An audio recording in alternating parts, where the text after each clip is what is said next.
നമസ്കാരം. നമ്മൾ കഴിഞ്ഞ കുറച്ച് ദിവസങ്ങളിലായിട്ട് അന്താരാഷ്ട്ര തലത്തിൽ വളരെ ആശങ്കയോടെ നോക്കിക്കാണുന്ന ഒരു വിഷയമുണ്ട്. അമേരിക്കയും ഇറാനും തമ്മിലുള്ള പ്രശ്നങ്ങൾ. ഓരോ ദിവസവും പുതിയ പുതിയ അപ്ഡേറ്റുകളാണ് വന്നുകൊണ്ടിരിക്കുന്നത്. അതിലൊരു വലിയ എന്നാൽ അപ്രതീക്ഷിതമായ മാറ്റമാണ് ഇപ്പോൾ വന്നിരിക്കുന്നത്. ശരിക്കും പറഞ്ഞാൽ ഇന്ന് നടക്കേണ്ടിയിരുന്ന അമേരിക്ക ഇറാൻ രണ്ടാം ഘട്ട ടെക്നിക്കൽ ചർച്ചകൾ പെട്ടെന്ന് ക്യാൻസൽ ചെയ്തിരിക്കുകയാണ്. മറ്റാരുമല്ല, ഇറാൻ തന്നെയാണ് ഈ ചർച്ചയിൽ നിന്ന് പിന്മാറിയത്. ഇത് കേട്ടപ്പോൾ ആദ്യമൊക്കെ അന്താരാഷ്ട്ര നിരീക്ഷകരും മാധ്യമങ്ങളും ഒക്കെ വിചാരിച്ചത് കാര്യങ്ങൾ കംപ്ലീറ്റ് ആയി കൈവിട്ടുപോയി എന്നാണ്. ഇനിയിപ്പോൾ ഒരു ചർച്ചയ്ക്കും വഴിയില്ല, ഒരു കംപ്ലീറ്റ് യുദ്ധത്തിലേക്ക് ഇത് വഴിമാറുമോ എന്നതായിരുന്നു എല്ലാവരുടെയും പേടി. കാരണം നമുക്കറിയാം, കഴിഞ്ഞ 2 ദിവസമായിട്ട് അമേരിക്ക ഏതവസ്ഥയിലാണ് ഇറാന് നേരെ ആക്രമണം നടത്തുന്നത്. ഇറാനാണെങ്കിൽ അതിന് കൃത്യമായിട്ടുള്ള തിരിച്ചടിയും കൊടുക്കുന്നുണ്ട്. അപ്പോൾ പിന്നെ ചർച്ച നിർത്തി എന്ന് കേൾക്കുമ്പോൾ ആരും ഒന്ന് പേടിക്കും. ഇതിനിടയിൽ സമാധാന ചർച്ചകൾക്കൊന്നും ഒരു സ്കോപ്പുമില്ല എന്ന് പലരും എഴുതിത്തള്ളി. പക്ഷേ ഇവിടെയാണ് ഒരു പ്രധാനപ്പെട്ട ട്വിസ്റ്റ് ഉള്ളത്. ഈ വാർത്ത ആദ്യം പുറത്തുവിട്ട ആക്സിയോസ് എന്ന പ്രമുഖ ഏജൻസി തന്നെ തൊട്ടു പിന്നാലെ മറ്റൊരു പ്രധാനപ്പെട്ട വിവരവും പങ്കുവച്ചിട്ടുണ്ട്. ഈ ഒരു ചർച്ച തൽക്കാലം ക്യാൻസൽ ചെയ്തെങ്കിലും ഇതിലും വലിയൊരു നീക്കം ബാക്ക്ഗ്രൗണ്ടിൽ നടക്കുന്നുണ്ട്. അതായത് നാളെ കഴിഞ്ഞ് ഖത്തറിലെ ദോഹയിൽ വെച്ച് ഇരു രാജ്യങ്ങളും തമ്മിൽ മറ്റൊരു പ്രത്യേക ചർച്ച നടക്കാൻ പോവുകയാണ്. അതെന്താണെന്ന് വെച്ചാൽ സ്ട്രെയ്റ്റ് ഓഫ് ഹോർമൂസിലെ പ്രശ്നങ്ങൾ മാത്രം പരിഹരിക്കാൻ വേണ്ടി മാത്രമുള്ള ഒരു പ്രത്യേക അജണ്ട ചർച്ചയാണിത്. തൽക്കാലത്തേക്ക് പരസ്പരമുള്ള ആക്രമണങ്ങൾ നിർത്തിവെക്കാൻ ഇവർ തമ്മിൽ ധാരണയായിട്ടുണ്ട്. അതായത് നമുക്ക് തൽക്കാലം ഈ പരസ്പരമുള്ള അടി ഒന്ന് നിർത്താം, എന്നിട്ട് മേശപ്പുറത്തിരുന്ന് സംസാരിക്കാം എന്നൊരു മ്യൂച്വൽ എഗ്രിമെന്റിലേക്ക് അമേരിക്കയും ഇറാനും ഇപ്പോൾ വന്നിരിക്കുകയാണ്. ഇനി എന്തുകൊണ്ടാണ് ഇറാൻ കഴിഞ്ഞ ദിവസം കപ്പലുകൾ ആക്രമിച്ചതെന്നും എന്താണ് ഈ സ്ട്രെയ്റ്റ് ഓഫ് ഹോർമൂസിന്റെ പ്രാധാന്യമെന്നും നമ്മൾ കൃത്യമായി മനസ്സിലാക്കണം. എങ്കിലേ ഈ രാഷ്ട്രീയ ആഴം പിടികിട്ടൂ. ഇവർ തമ്മിൽ മുന്നോട്ട് കൊണ്ടുപോകുന്ന ഒരു 14 ചർച്ചയുണ്ട്. അതിൽ 5ാമത്തെ ഒരു പ്രധാനപ്പെട്ട ക്ലോസ് ഉണ്ട്.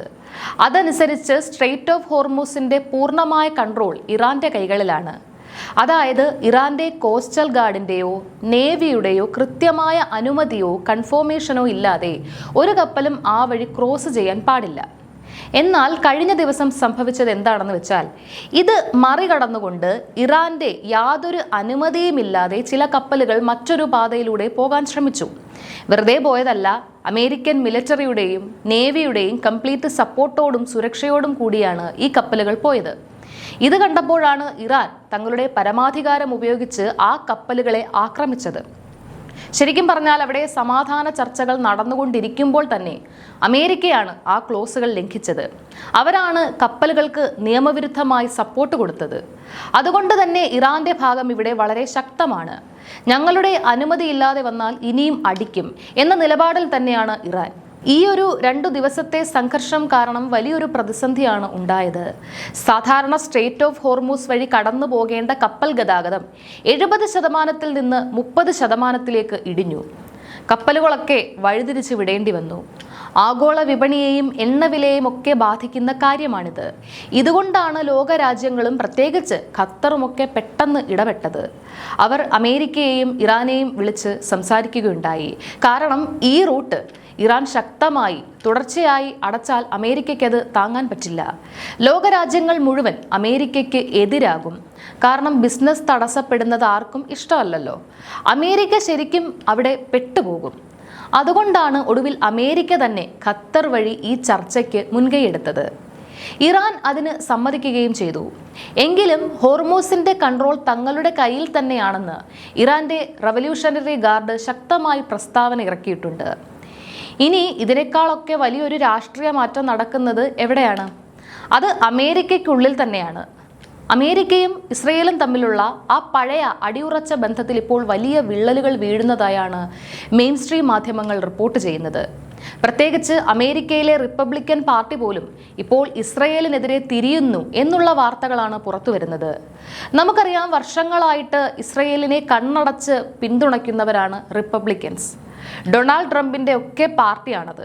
പക്ഷേ ഗസയിൽ ഇസ്രയേൽ നടത്തുന്ന ക്രൂരമായ യുദ്ധവും വംശഹത്യയും പിന്നെ പ്രധാനമന്ത്രി ബെഞ്ചമിൻ നെതന്യാഹുവും ട്രംപും തമ്മിലുള്ള ചില വ്യക്തിപരമായ വിയോജിപ്പുകളും ഒക്കെ കാരണം പാർട്ടിക്കുള്ളിൽ ഇപ്പോൾ വലിയ സംശയങ്ങളും ചർച്ചകളും നടക്കുന്നുണ്ട്. പ്രത്യേകിച്ച് അവിടുത്തെ യുവാക്കളായ പുതിയ തലമുറയിലെ റിപ്പബ്ലിക്കൻ നേതാക്കൾ ചിന്തിക്കുന്നത് അമേരിക്ക ഫസ്റ്റ് എന്ന രീതിയിലാണ്.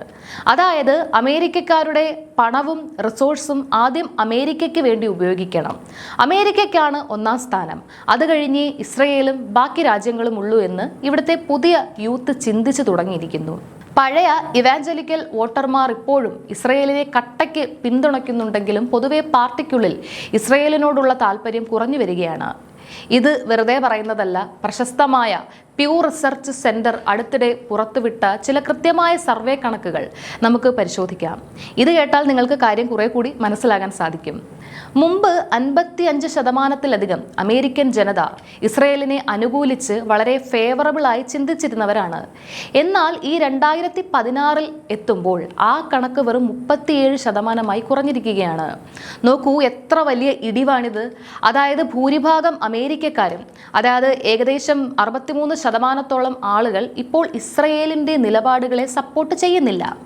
ഇനി ഇസ്രയേൽ പ്രധാനമന്ത്രി നെതന്യാഹുവിന്റെ കാര്യമെടുത്താൽ അത് ഇതിലും കഷ്ടമാണ്.